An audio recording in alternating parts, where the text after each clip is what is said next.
Hello, my name is Anne Wang. I'm a teaching artist with the Houston Center for Photography. Welcome to a new Levy Park photography workshop. Today our topic is macrophotography, and I hope you will join me on Saturday morning for our live Q&A on Zoom from 9 to 10 a.m. All the information is available on the Houston Center for Photography website under Education, Levy Park Workshops. Thank you. As I mentioned before, the topic for today is macrophotography, and some of the techniques that I will cover can be also used for close-up photography. So macrophotography can be very satisfying and doesn't apply only to small plants, animals, and insects, but it's also a great way to create abstracts. If you want excellent quality and true macro magnification, you will need to invest in a special lens. You can get a 100mm or 60mm macro lens and also use it for portrait photography because you can use it for extreme close-up but also at normal distances. So what do macro lenses do? They allow the photographer to get close enough to a subject that is the same size or smaller than the sensor. A macro lens is a dedicated camera lens that is optically optimized to handle extremely close focusing distances and can take sharp, highly detailed images of very small subjects. It typically has a magnification ratio of 1:1 and a minimum focusing distance of around 12 inches or less. 1:1 is when the subject is reproduced on the sensor at its actual size. Let's talk a little more about the magnification ratio in macrophotography. Life size is 1:1 magnification. Half life size is 1:2 magnification. Once you get to about 1/10 of life size, you are not doing close-up or macrophotography anymore. Good macro lenses let you shoot at 1:1 or life size magnification. These are the examples that we have on the left-hand side of this slide. The subject is reproduced on the sensor at its actual size, and some specialized options do even more than that, and we have some examples on the right-hand side of the slide, where the subjects are rendered at 4 times their size. Some lenses on the market called macro may only go to half size, 1:2 magnification ratio, or even lens. Some kit lenses also have supposedly a macro option, but this will not give you high quality close-up or macro photographs. The best option is really to get a 1:1 magnification macro lens that will provide you with high quality and flexibility. So today's workshop will really only be an introduction to 3 fundamental macrophotography skills that are also valid for close-up photography. First, I will talk about a focusing technique used in macrophotography that will help you get an accurate focus. Then we will talk about the importance of controlling the depth of field using Aperture. And finally, we will cover some tips to minimize camera shake, which is very important when using a macro lens at life-size magnification. So to get a sharp image, your focusing techniques must be really spot on. For macrophotography with a dedicated macro lens, use manual focus at life-size magnification and higher. For larger subjects at lower magnification and close-ups, you can use continuous autofocus if you accurately select your autofocus point. The continuous autofocus and autofocus point selection was explained in my first video, Getting to Know Your Camera. You have to remember that only subjects parallel to the focus plane and depth of field will be all sharp, so try to align your subjects parallel to your depth of field as much as possible. Then for a sharp image, you need to make sure you are using manual focus and use the rocking focusing technique. I will explain that focusing technique live on our Zoom meeting on Saturday morning. So what you do, you gently move the camera backwards and forwards until part of the subject you want to be in focus becomes sharp. Then you hold your breath, have a steady hold, press the shutter, shooting in burst mode to lower your chance of camera shake. And that's something I'll cover in more detail later on.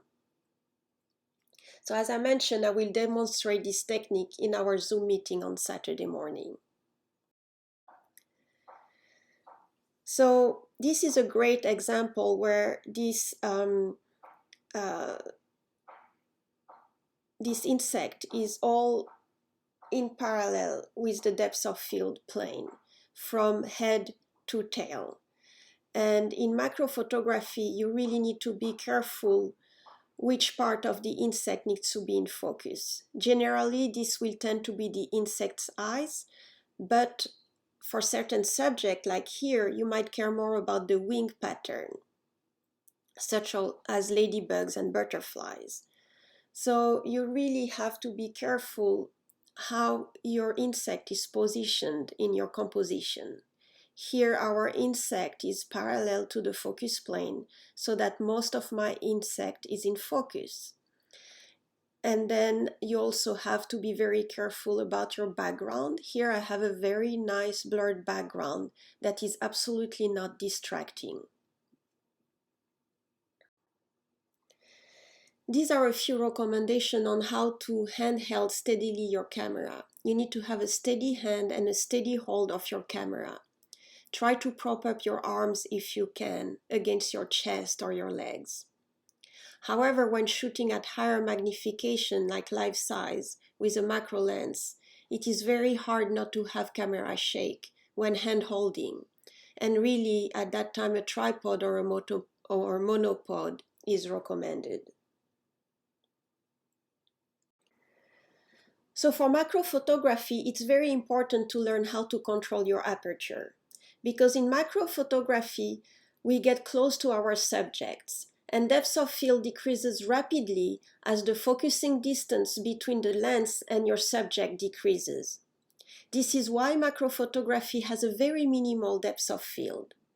With a dedicated macro lens at its closest focusing distance, it can be impossible to get your entire insect appear in focus at once. Your best chance of capturing sharp photos is to select your point of focus and your aperture very carefully to have the right depth of field for your subject to appear sharp. And remember that all points that are at the same distance from the lens can all be in focus at the same time, no matter the aperture, because they are on the same plane. So you can use a larger aperture, f2.8 to f5.6, if you are trying to take photographs of subjects that are a bit larger, in the range of 1:4 to 1:10 magnification. However, you will have to use a small aperture of f16 or f22 for a 1:1 magnification and higher. That will make the depth of field more manageable. Otherwise, you run the risk to have most of your subject blur. At such small apertures, a flash is recommended due to the extreme loss of light. Something that you have to know is that the optimal aperture depends on other factors like the sense of your camera sensor, the quality of your lens, the minimum focusing distance allowable by your lens.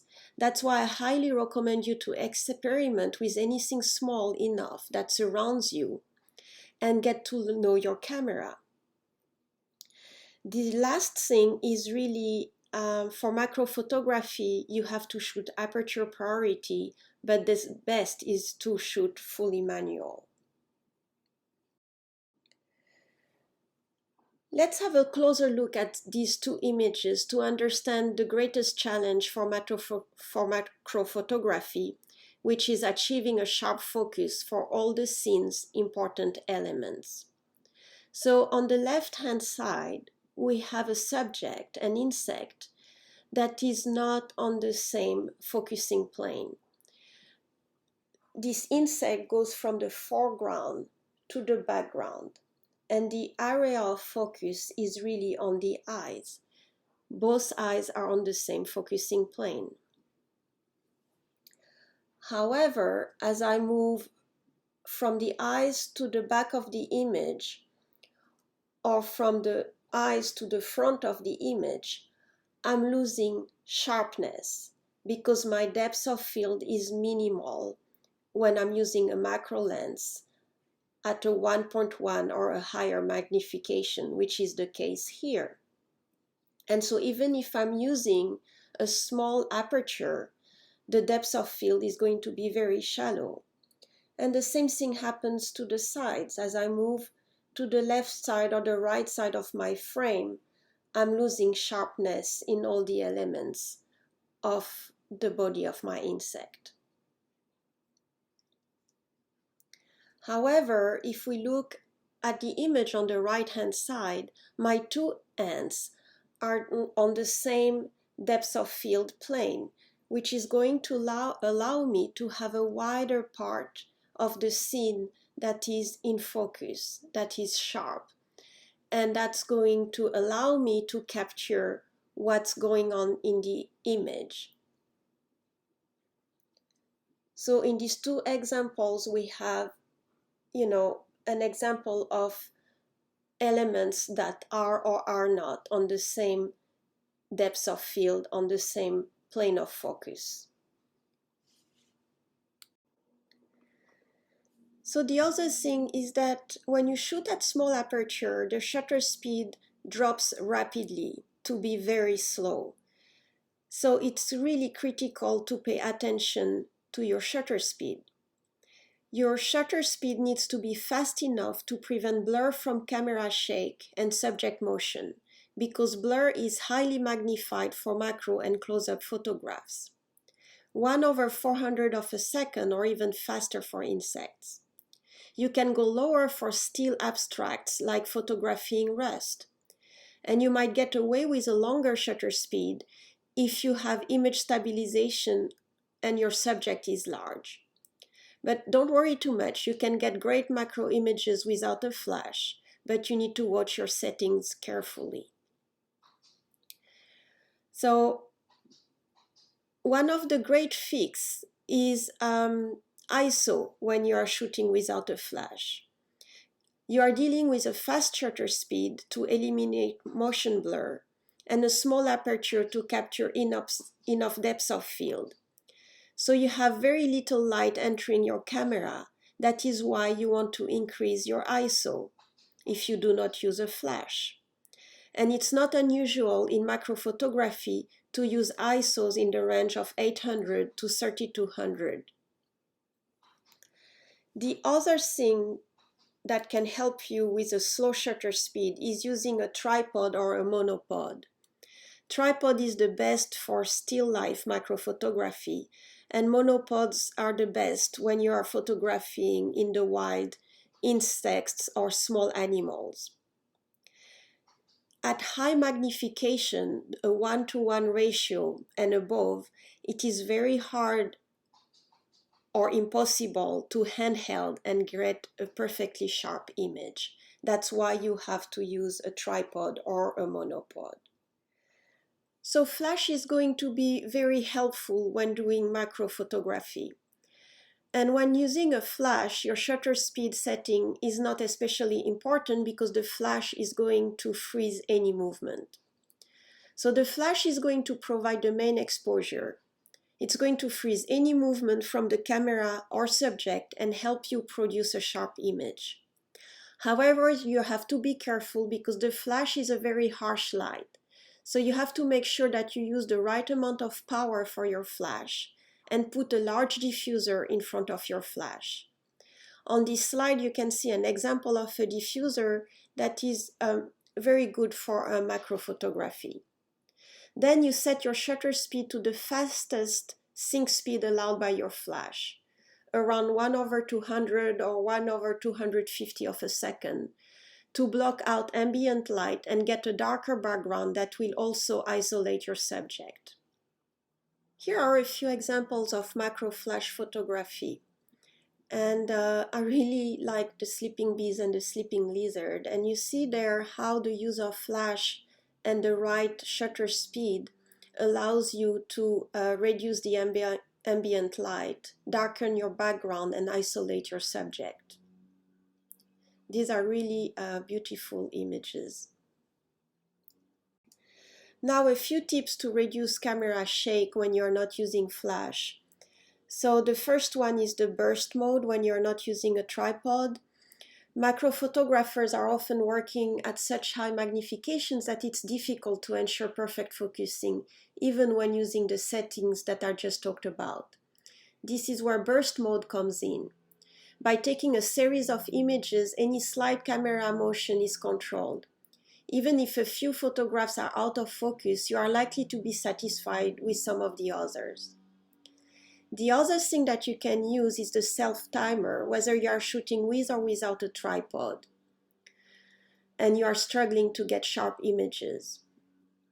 Part of the problem is camera shake, caused when you press the shutter release and your finger pushes the button, but it also rocks the camera at the same time. So if you set the timer, you press your shutter, but the shutter releases later when you're not actually pushing the button. And when you're using a tripod, you need to make sure that you turn your image stabilizer off. The last thing is that you have to know your metering mode. As I mentioned in my previous videos, evaluative or matrix metering works fine 95% of the time. But in situations where you are shooting something really small like a butterfly or a drop of water against a darker or lighter background, the evaluative metering mode of your camera may get fooled and it's going to overexpose or underexpose the image. So in such cases, I advise you to switch to partial center-weighted metering or spot metering mode. And you can also try bracketing your exposure to ensure that one of your frames is perfectly exposed. And also capturing your shots in RAW for macrophotography is very important and lets you adjust the image to a greater degree after you shoot. Here are some great examples where spot metering might have been used either on the pinkish flowers or on the blue flowers. These are photographs taken by Mandy Disher, and I highly recommend you to visit her website. She's got gorgeous macro shots and she's got fantastic ideas. Like on the upper right corner, these are frozen flowers. On the bottom right, this is a very creative abstract photographed with water and oil. So a few tips before we move on to the homework. Make sure that you find a beautiful object and be careful about the light that is falling on your subject and the quality of your subject. Is it reflective or translucent? Then your composition is going to be very important. We've talked about that with the depth of field. And make sure that you fill the frame with what is important and your main subject. Try to use a monopod or a tripod, and use preferably a monopod if you are photographing small animals and insects. It's going to give you more flexibility of movement. And then make sure in macrophotography that your background is really clean, and you can opt for using colored cards as a background if necessary. These are some more examples from Mandy Disher. And on the right hand side, again, it's an example of oil and water with a colorful background. So exercise. I want you to pick a still subject because it might be easier to start with, like a flower or a still abstract like rust, and experiment with different angles. Try to have your subject on the same plane or not and see what it does to your depth of field and focus. Try to change your point of focus. Focus on the center of the flower or on the rim of the petals, and see again how that is affecting your depth of field. Shoot both manual and autofocus. When you shoot autofocus, really try to change your focusing point from the center of the flower to the rim of the flower again, and use different apertures. And remember, your composition, focus, and exposure needs to be spot on. If necessary, you can review my previous videos to see how to change your focusing point, how to set burst mode, and how to have the right exposure for your image. That's all for our first exercise. On the second one, I'm asking you to get creative. And for this setup, you are going to need a glass tray. In this glass tray, you are going to put some water to cover the bottom of your glass tray and a few tablespoons of oil. Then you are going to have to choose a colorful background. You can either have a tie-dye t-shirt, but what might work really well if you have an iPad is to choose a colorful background on your iPad, because this is going to provide both the background and the necessary light to have a great image. You set your tray on 2 boxes so that it's elevated of a few inches from your background. You set your background under the tray and then you shoot. And if you want to have really small bubbles, you can add a few drops of soap to your mixture of oil and water, and you can see what happens. So have fun with this one. You can practice it in the safety of your own house. So I really look forward to seeing your shots around this exercise number 2. Thank you for your attention today.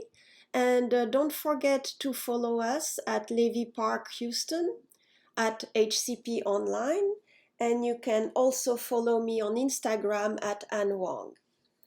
Don't forget to tag the images you are taking as part of this workshop, hashtag Levy Park or hashtag HCP Online. I'm looking forward to seeing you on Saturday morning for our Zoom meeting from 9 to 10 a.m. The information to connect to our Zoom meeting is available on the Houston Center for Photography website under Education Levy Park Workshop.